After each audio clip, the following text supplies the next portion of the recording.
ചലച്ചിത്ര മേഖലയിൽ പ്രശ്നങ്ങൾ അനുഭവിച്ചുകൊണ്ടിരിക്കുന്ന ലൈംഗിക പീഡനങ്ങൾക്ക് ഇരകളായ അതിനുള്ള ശ്രമങ്ങൾക്കിരകളായ നിരവധി സ്ത്രീകൾക്ക് വലിയ പ്രചോദനമാകുന്ന ഒരു നടപടി ഇന്ന് പശ്ചിമ ബംഗാളിൽ നിന്ന് ഉണ്ടായിരിക്കുന്നു.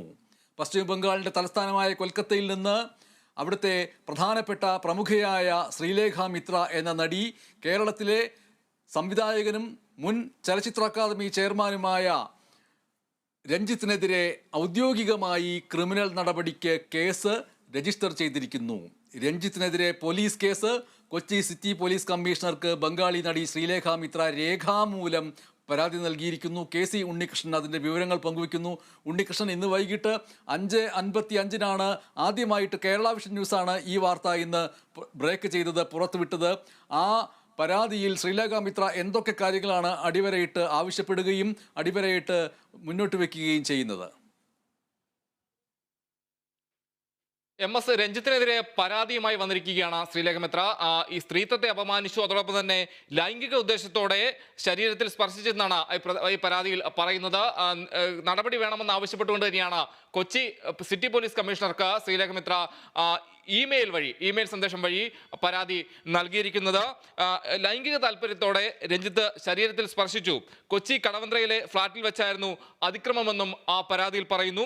നേരത്തെ പരാതി നൽകുന്നില്ലെന്ന് പറഞ്ഞിരുന്നു. എന്നാൽ ഇന്ന് പരാതിയുമായി രംഗത്ത് വരുന്ന ഒരു സാഹചര്യമാണ് ഉണ്ടായത്. എന്തായാലും ആ പരാതിയുടെ പൂർണ്ണ രൂപം നമുക്കൊന്ന് നോക്കിക്കഴിഞ്ഞാൽ 2009 പാലരിമാണിക്യം ഒരു പാതിര കൊലപാതകത്തിന്റെ എന്ന സിനിമയിൽ അഭിനയിക്കാൻ രഞ്ജിത്ത് തന്നെ ക്ഷണിച്ചു. സിനിമാ ചർച്ചയ്ക്കായി രഞ്ജിത്തിന്റെ കൊച്ചി കടവന്ത്രയിലെ ഫ്ളാറ്റിലേക്ക് വിളിച്ചു വരുത്തി. ചർച്ചയ്ക്കിടെ രഞ്ജിത്ത് തന്റെ കൈകളിൽ സ്പർശിച്ചു. പിന്നാലെ മറ്റ് ശരീരഭാഗങ്ങളിലേക്കും ലൈംഗിക താല്പര്യത്തോടെ രഞ്ജിത്ത് സ്പർശിച്ചു.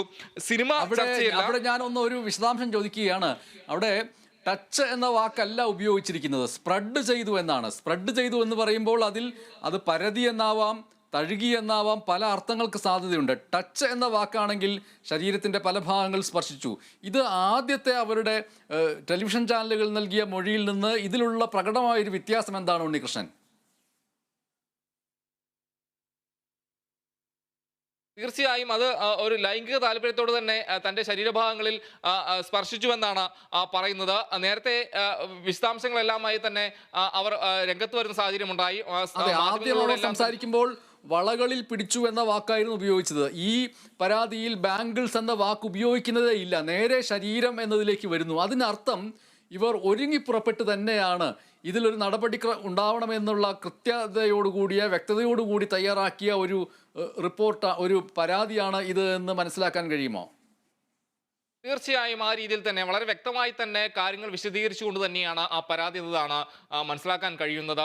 വളരെ വ്യക്തമായി തന്നെ കാര്യങ്ങൾ വിശദീകരിച്ചു, എന്ത് സാഹചര്യമാണ് എന്നതടക്കമുള്ള കാര്യങ്ങളെല്ലാം തന്നെ അവിടെ ഉന്നയിച്ചുകൊണ്ടിരിക്കുന്നു. അതോടൊപ്പം തന്നെ ഈ പ്രതികരണം, രഞ്ജിത്തിന്റെ ഈ സമീപനത്തിൽ നിന്ന് സിനിമാ ചർച്ചയല്ല, ലൈംഗിക താല്പര്യമാണ് രഞ്ജിത്തിന്റെ ലക്ഷ്യമെന്ന് അവർ മനസ്സിലാക്കുന്നു എന്നാണ് പറയുന്നത്. കൂടാതെ അതിനുശേഷം തന്നെ ഫ്ളാറ്റിൽ നിന്ന് രക്ഷപ്പെട്ട് ഹോട്ടലിലേക്ക് മടങ്ങിയെന്നാണ് ആ പരാതിയിൽ പറയുന്നത്. ആ രീതിയിൽ തന്നെയാണ് അതിൻ്റെ മലയാളം തർജ്ജിമ നമ്മൾ നോക്കുകയാണെങ്കിൽ കാണുന്നത്. ഫ്ളാറ്റിൽ നിന്ന് രക്ഷപ്പെട്ട് ഹോട്ടലിലേക്ക് മടങ്ങി. അതോടൊപ്പം തന്നെ പിന്നീട് ആ ദുരനുഭവം തിരക്കഥാകൃത്തായ ജോഷി ജോസഫുമായി പങ്കുവെക്കുന്നു. അതിനുശേഷം ഈ ജോഷി ജോസഫാണ് ശ്രീലേഖ മിത്രയെ സഹായിക്കുന്നത് എന്നതാണ് വ്യക്തമാകുന്നത്.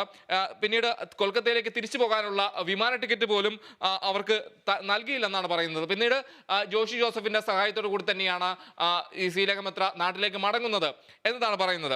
അതോടൊപ്പം തന്നെ ഈ കൊൽക്കത്തയിൽ നിന്നുള്ള ആളാണ് എന്നൊരു സാഹചര്യം കൊണ്ടാണ് അന്ന് പരാതിയുമായി പോകാനായി കഴിയാതിരുന്നത് എന്നതും ശ്രീലേഖ മിത്ര വ്യക്തമാക്കുന്നു.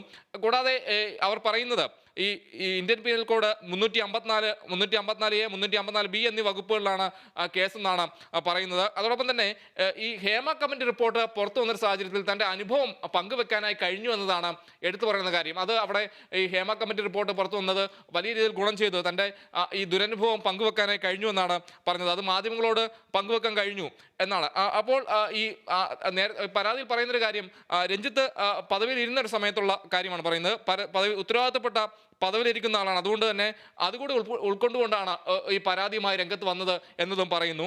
കൂടാതെ ഈ സുപ്രീം കോടതി ഉത്തരവ് പ്രകാരം താൻ നേരിട്ട ലൈംഗിക അതിക്രമത്തിന് പരാതി നൽകാതെ തന്നെ കേസെടുക്കാമെന്നാണ് ഉള്ളൊരു കാര്യം. അതോടൊപ്പം തന്നെ ഈ പൊതുമധ്യത്തിൽ ലഭിച്ച പിന്തുണയുടെ അടിസ്ഥാനത്തിൽ ഇമെയിൽ വഴി താൻ പരാതിപ്പെടുകയാണ് എന്നാണ് പറയുന്നത്. അതായത് അവരുടെ ഈ പരാതിയുമായി ബന്ധപ്പെട്ട വലിയ രീതിയിലുള്ള പിന്തുണ, സപ്പോർട്ട്, ആരും ഒറ്റപ്പെടുത്തിയോ മാറ്റി നിർത്താതെ ഉള്ള ഒരു സാഹചര്യം, അതെല്ലാം തന്നെ മുന്നിൽ കണ്ടുകൊണ്ട് വലിയ പിന്തുണ തനിക്കുണ്ട്, തനിക്കൊപ്പം കൂടുതൽ ആളുകളുണ്ട് എന്നൊരു കാര്യം തന്നെ മനസ്സിലാക്കുന്നു. അതെല്ലാം കൊണ്ട് തന്നെ താൻ ഒറ്റയ്ക്കല്ല ഈ പോരാട്ടത്തിൽ എന്ന കാര്യമെല്ലാം മനസ്സിലാക്കിക്കൊണ്ട് തന്നെയാണ് പരാതിയുമായി മുന്നോട്ട് വന്നത് എന്നതാണ് പറയുന്നത്. അതോടൊപ്പം തന്നെ എടുത്തു പറഞ്ഞ കാര്യം, കഴിഞ്ഞ ദിവസം രഞ്ജിത്ത് ഈ ആരോപണവുമായി ബന്ധപ്പെട്ട് രാജിവെക്കുന്ന ഒരു സാഹചര്യം ഉണ്ടായി. ചലച്ചിത്ര അക്കാദമി ചെയർമാൻ സ്ഥാനത്ത് നിന്ന് രാജിവെക്കുന്നു.